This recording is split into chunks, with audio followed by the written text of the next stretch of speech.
Hello.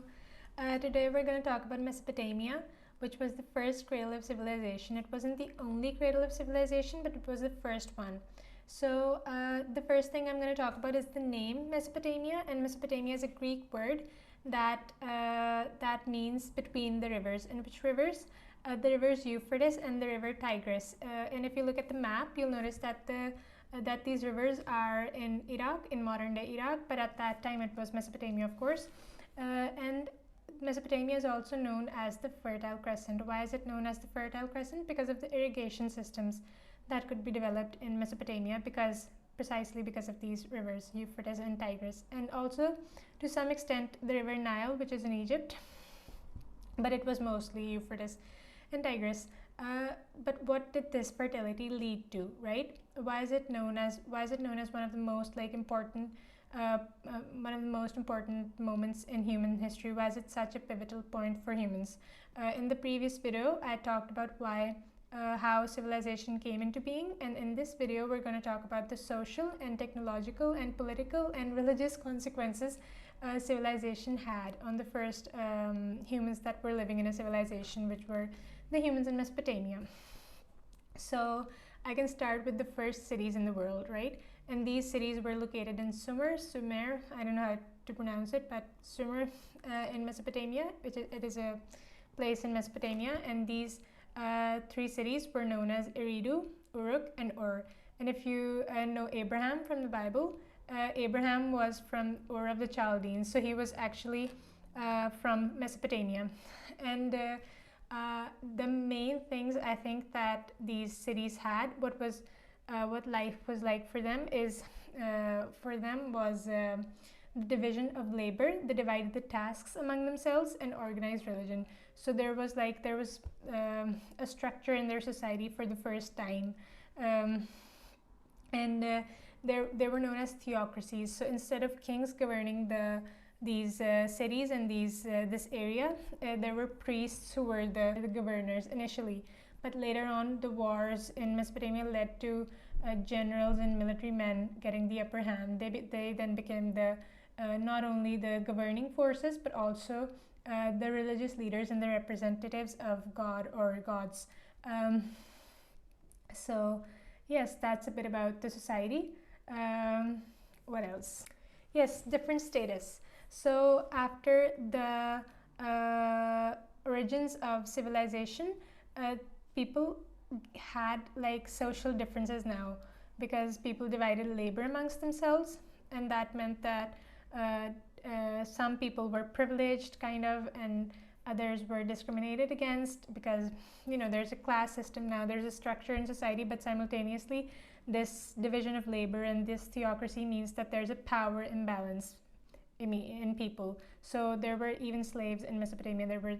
They came up with slavery actually, and the slaves and the farmers had to do most of the work, while soldiers, craftsmen, merchants, they had a bit better status than slaves and farmers, but of course they were under the priests and the governors and the rulers, right? And one very interesting thing is that before civilization, actually women were equal to men, almost equal to men, in the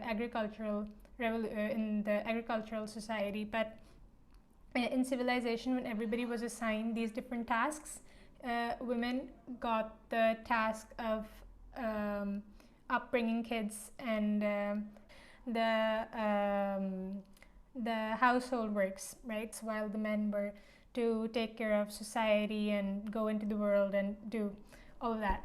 So also religion and politics, and religion and politics at that time were very tied, because the rulers realized that religion was very near to people's hearts. People were very concerned with religion, so they used religion as a way to gain power, and they replaced priests.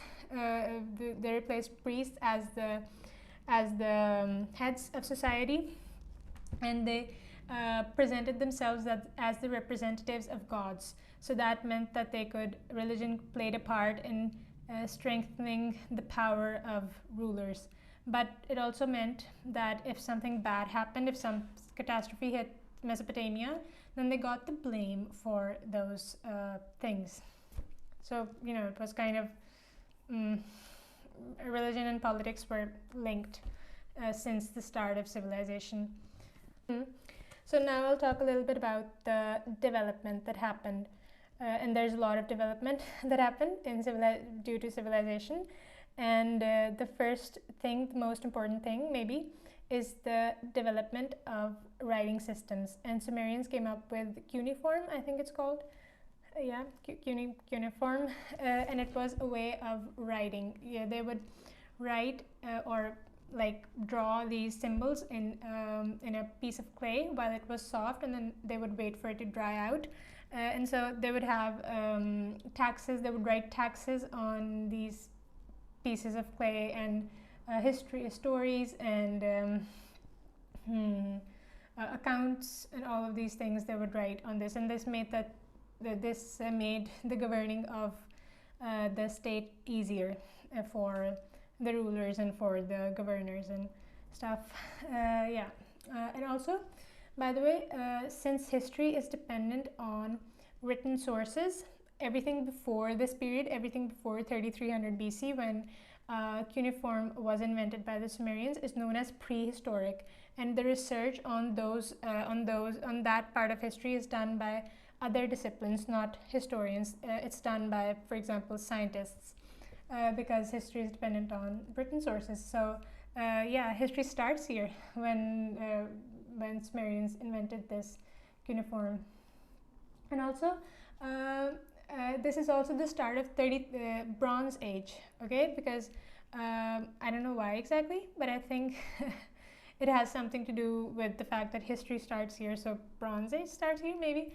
And it ended in 1200 BC when Iron Age started. And I think it's called the Bronze Age because there was a lot of bronze being used, and the Iron Age is called the Iron Age because a lot of iron was being used. So yeah. What were some other inventions? Other inventions included the wheel. The wheel was invented by people in Mesopotamia. The sail, geometry, astronomy, astrology. They invented a lot of stuff. The counting system, which was based on the number 60. The irrigation system, bronze, copper, a lot of things. They invented a lot of things. It was the age of technological development. And also, all of these things are still used by us. It's so interesting that we still use all of these things. Even the counting system is used. There's 60 seconds in a minute and 60 minutes in an hour, and there's 360 degrees in a circle. So, and geometry, right? All of these things are still used now. Okay, so this was the age, to summarize it, this was the age of technological development. A lot of new technologies were invented. This was the age of the development of governing of state. So governing systems, social structure, new jobs, the writing system, what else? Yeah, and new inventions basically. So this was a very interesting period to be alive in, and very pivotal point, I would say, for humans and human history. And if you want to learn more about how the civilization came into being, you can watch my previous video, which is about agricultural revolution and how it resulted in civilization. And if you want to learn about other pre-classical civilizations, you can watch the next video.